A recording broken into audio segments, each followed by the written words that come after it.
So I was going through my archives, man, and I ran across a clip that I want to share with you. You're going to be shocked, and I'm going to go ahead and spoil it.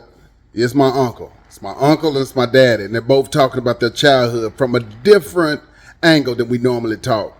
But I like to share these real stories, so hopefully you can appreciate it.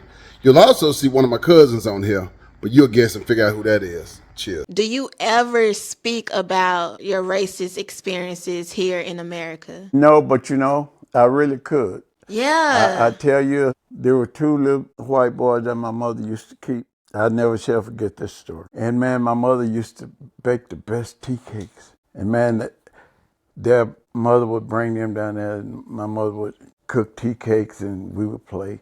So one day she brought them there, and she had bought them some little red tractors. I didn't have many toys because there was so many of us. So those guys were named Tom and Freddie, never shall forget.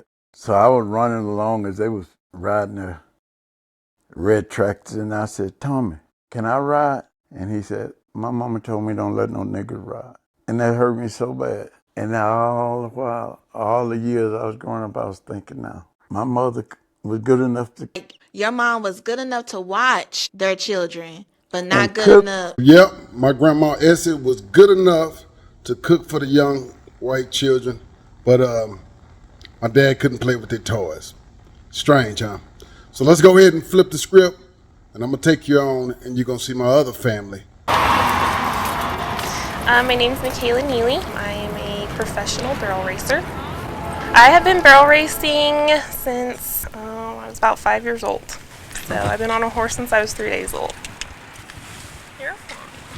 Barrel racing is, there's 3 barrels set up in a cloverleaf shaped pattern. And you can either choose to go to the left or right barrel first and go around 3 barrels. Come around!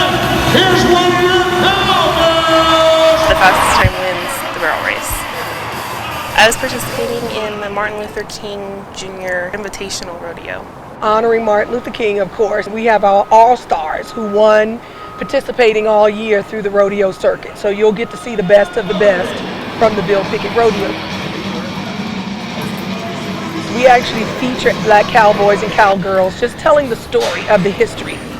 Blacks actually helped settle the West. They were always represented in history, but when you look at the books and you look at movies and TV and film, they were written out and were forgotten. He who has the power writes the history. Welcome to the Black American West Museum and Heritage Center. This is a place for us to show that we existed and we were part of that history. 1 in 3 cowboys was black, and the black cow hand or ranch hand were men that worked on the ranches in Texas during slavery. The term boy actually comes from the derogatory language used against black men, not recognizing them as a man, so cowboy. When I was growing up and in the South, everybody was a boy. You were very seldom ever called by your name. You was called worse things. Name is Thurston Nealy. Mikala is my daughter. I'm very proud of her. She rides very well. She breaks her own horses.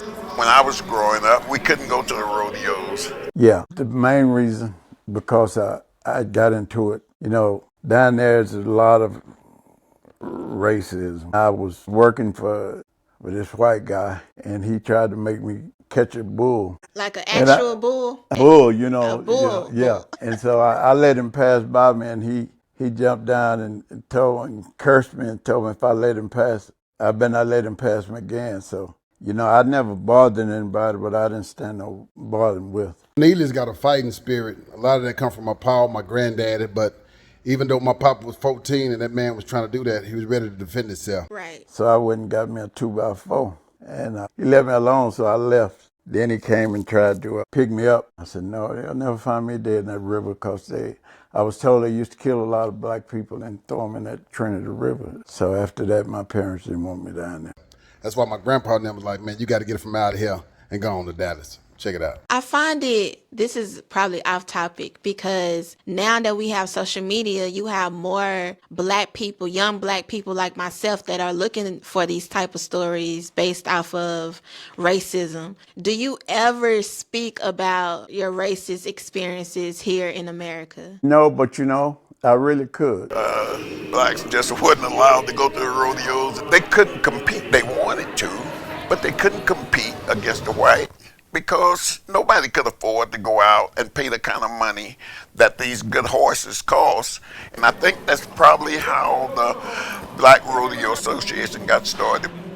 Having horses as well as being in this field and competing is very expensive. All cultures should be recognized, and kids need to see people that look like them and to know that we were a part of history and that there are black cowboys and cowgirls. It's just part of preserving those experiences and honoring the people that live those experiences. Hope you like this little snippet, man. I'm just sharing something from my family to yours. So Mikala Nealy, yes, that's my cousin Thurston. Uncle Nealy, that's my uncle. And you know Larry the Mack James, Larry Nealy, that's my paw. Appreciate y'all. Like, subscribe, keep following me. Patches the dread. Ain't got no dread on his head. Cheers.